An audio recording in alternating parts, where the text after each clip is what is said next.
Hey guys, Popcorn Recaps here.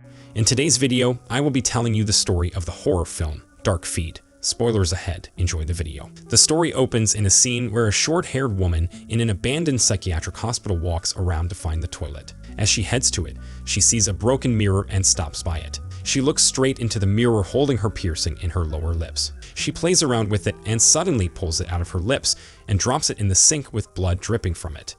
The next scene introduces Chris, who is a screenplay writer, paying a visit at an abandoned psychiatric hospital where a low-budget horror movie is being filmed. We then see a woman with a towel wrapped around her body reaching for her phone and answering the call, and the director cuts the scene when a man named Zeke slightly appears behind her.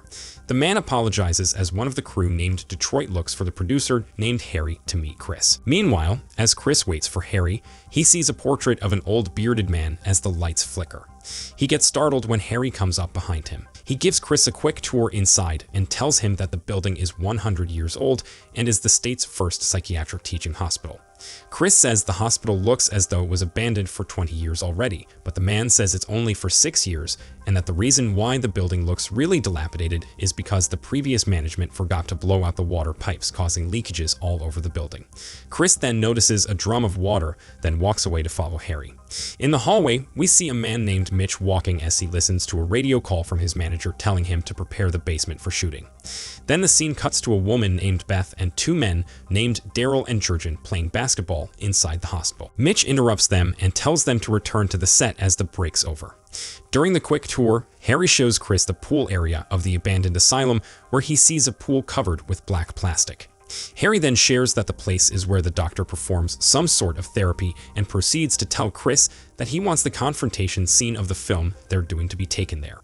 As they head towards the shooting location, they enter the stinking room full of drums of water and a tub. They get out of that room, and the door shows hydrotherapy written on it. As the lights flicker, a ghastly image pops up on one of the door's glass. In the storage area, Beth brings some of the shooting equipment when she hears the sound of a fallen object.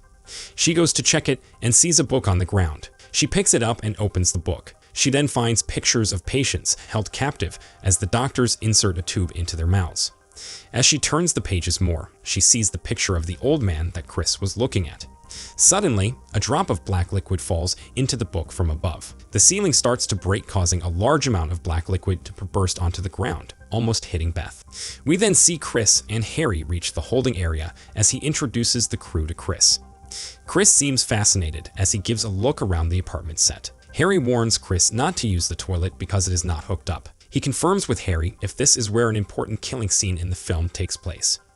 They then go up to meet the rest of the crew, Jack and Rachel. After getting some equipment from the storage area, Beth goes to look at the same broken mirror from the beginning of the story besides the toilet when she notices a black liquid dripping on her face. As Harry complains about how self-centered the actors are, the production manager named Jess arrives and Harry introduces her to Chris. As she tells him how much she loves the film script, she shows him the editing area and sees Marissa, the editor, leaving the room. They go inside it so he can take a look at some footage. She leaves him for a moment to check on the director's dog, then comes back to invite Chris downstairs, where some shots are being taken. Down in the basement, we can see the crew preparing for the scene. Rachel, the main actress, dresses as a sexy nurse in an abandoned asylum. Chris tries to befriend the crew members, such as Andre, who is the director, but they don't seem to recognize and notice him. Chris then sees Beth from a distance and suddenly trips on a wire as Zeke, who is behind him, falls down and punctures his hand with a nail. Seconds later, Jess asks Chris to stay in an area where a man named Chuck is decorating the wall with blood and brains. Meanwhile, one of the sound crew named Brian hears a static noise from the headphones and puts the microphone closer to the wall. The sound director named Bruce interrupts him and tells him to ignore it as they are not filming there anyway. As they are filming, Bruce hears footsteps and orders Detroit to tell the people upstairs to stop moving, but they tell him they weren't doing so. They then start to shoot the scene where a sexy nurse and a man with a gun carefully walks in the abandoned asylum and cuts the scene when Rachel trips. Feeling useless as he has nothing to do anyway, Chris tries to offer help to Beth as she walks upstairs with a heavy suitcase. They then introduce themselves to each other. Beth tells him that she's new and she is just a replacement as a girl got sick. She leaves Chris as they continue shooting. Jess sees Beth leaving and tells her that Chris is cute, and Beth blushes. Jack approaches Chris and gives him a massage. He then asks Chris if he thinks Rachel's breast is authentic and leaves and makes a quick grab at Daryl's willy. The next shooting scene for the film is in the elevator. Rachel gets in it and goes to the 4th floor. As she reaches it, she sees a wheelchair from a distance. As she's about to get out of the elevator, it closes as the lights start to flicker and black liquid begins to drip from the ceiling. We then see another woman's feet wearing high heels and a spooky man behind Rachel. Stuck in the elevator, she tries pounding and begging for someone to open it when the lights start to dim. The director orders Beth to look for her, and as she reaches the 4th floor, she sees Rachel in a corner trembling, saying that someone else was with her in the elevator. The management then decides to give everyone a break. At the cafeteria, Chris joins Beth's group together with Daryl, Jurgen, and Mitch. Jurgen then begins to ask them about the strange filtration system in the basement. He also tells them about the snake that they found in the basement coiled up trying to swallow its own tail, which Chris says might just be Ouroboros, which is just an ancient symbol for it. No clue of what Chris is saying. The group thinks he should be sitting with the production team. At the set, Harry tells Andre and Detroit that they may have to change the scene as Rachel does not want to go back in the elevator. Detroit suggests they just shoot the scene in the apartment with Jack and Rachel. As Harry asks Andre what he thinks, Andre is unresponsive and is staring at something for a few seconds before coming back to his senses. He then tells Harry to get rid of Chris, as he is causing distractions on set. Out in the hallway, Chris wanders around to gather facts about the filtration system when he sees Andre talking to someone. He approaches him, but Andre does not seem to like him and storms away. Chris looks around and sees no one else in there and just sees a wall. Jess arrives and invites Chris with her as Harry orders her to look after him for a while. Moments later, we see Jurgen and Daryl exploring the hospital's mortuary and discover a manhole inside. Betting $20 for it, Jurgen opens the hole. They fool around checking if anybody's down there and hear an echoing sound and quickly close the hole. Terrified at the voice they heard, they leave the mortuary. Meanwhile, Chris takes a quick tour with Beth and Jess in the area where the water filtration system is located. Chris asks Beth if she believes that the doctor slipped something through the water. She then tells Chris that she found a book where there are pictures of patients being forced to drink a vile-looking liquid using a tube. They then leave the area and go upstairs, where they see old files of patients with black bars on their eyes, perhaps hiding their identity.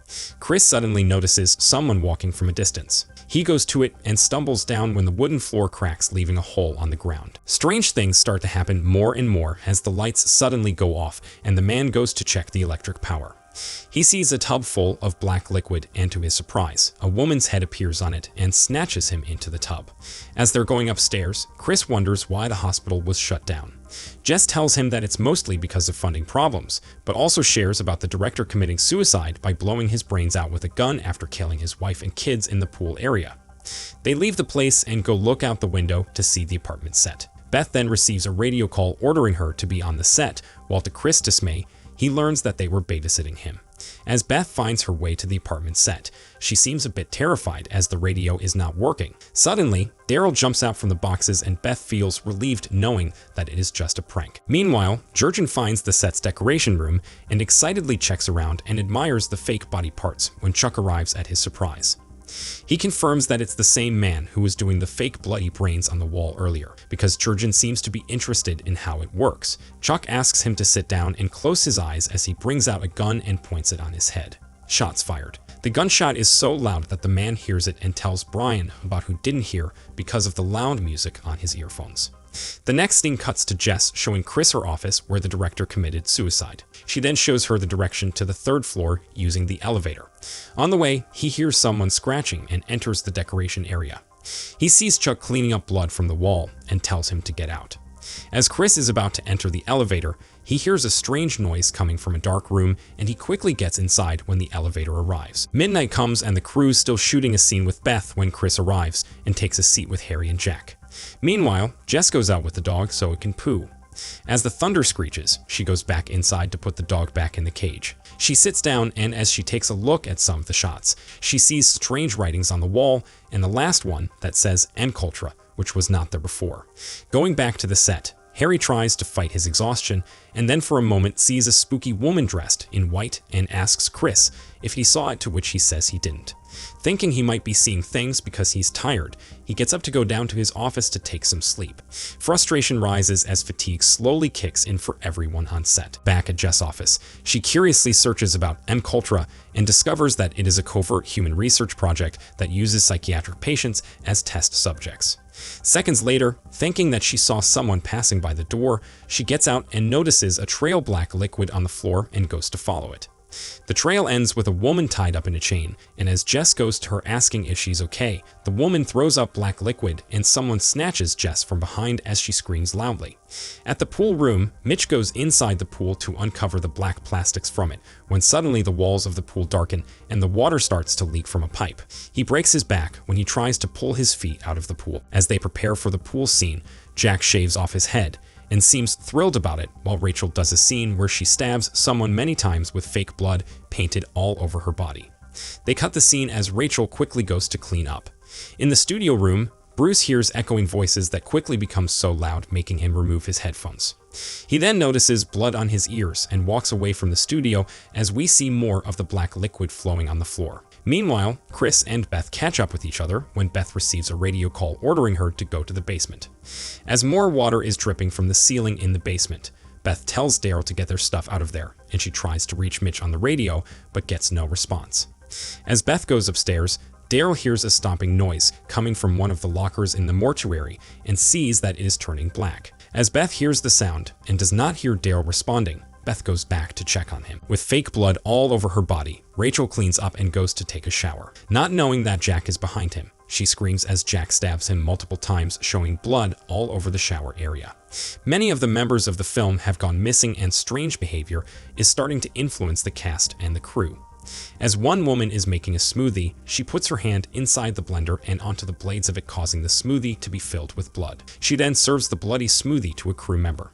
We also see Andre having hallucinations of himself with a butcher's knife and a murderer's eyes. As Beth goes looking for Daryl and Mitch, Detroit sees Bruce continuously slamming his head on the wall. He tries to make him stop, but Bruce strangles him and breaks his neck, therefore killing him. He then uses Detroit's head to continue slamming the wall, causing it to break apart. He then goes inside and licks the black liquid dripping from a pipe. On the set, Chris suddenly wakes up and sees the TV monitor move as the wires are cut from the other room. He gets up to check the apartment set looking for anyone and sees a bloody door, and when he goes to open it, he sees Andre in the bathroom using a handsaw as he cuts the flesh of 2 people inside. Andre angrily slams the door, telling Chris that he shouldn't be there because he's not part of the set.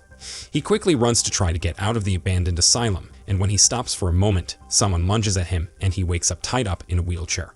For a moment, he thinks he sees Rachel dressed up as a nurse, but when the person turns around, Chris sees Jack instead holding on to a breast enhancer gel that he took out of Rachel, saying he was right about it being fake. Chris thinks that Jack has gone crazy. He then forces Chris to drink a cup of the black liquid, and as he is about to inject it into Chris, he steps into the hole in the wooden floor and falls down. As Jack goes down to where Chris fell, Chris manages to find a wood that has nails sticking out of it. He hides, and when Jack arrives, he hits him on his head multiple times, making sure he's dead. In the basement, Beth sees Zeke tied up with metal chains all over his body as he tries to go near Beth. She then runs away and sees Daryl whistling as she sees blood on the ground. Terrified at what is happening, she dashes away and bumps into Chris, who tells her they need to get out of there. They then see Harry making a phone call, but sees that it doesn't have any signal. The 3 try to escape, but Harry suddenly stops and Mitch kills him with an axe. Mitch goes after them and the 2 reach the elevator, but as it closes, Mitch is able to put his axe in between, causing it to malfunction. They then use the emergency exit of the elevator to escape. However, Mitch catches up on them and grabs Beth's knees. She pulls out a screwdriver and stabs Mitch on the neck, killing him. She checks to see if he's really dead, and suddenly cries, realizing that she killed her boyfriend. Chris and Beth manage to get out of the elevator and run for their lives as the rest of the crew, who now appear to be zombie-like, goes after them. They see the man with a gun, but as he pulls the trigger, there aren't any bullets fired, fortunately.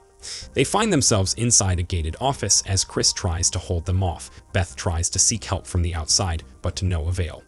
Overpowering Chris, they were able to get inside and drag Beth somewhere in the dark. After that, black liquid starts to disappear from the sink, and the containers and from the wall. The next day, Marissa arrives and sees no one inside but proceeds to her office. As she sits down, she notices the staple gun on her desk and reaches for it. She then slowly points the staple gun on her eyelid and starts to staple it, doing the same with her other eyelid, leaving us to think that the history behind the abandoned asylum will haunt the place forever. And there you have it. Thank you so much for watching. Don't forget to like and subscribe for more movie recaps like this. Good night.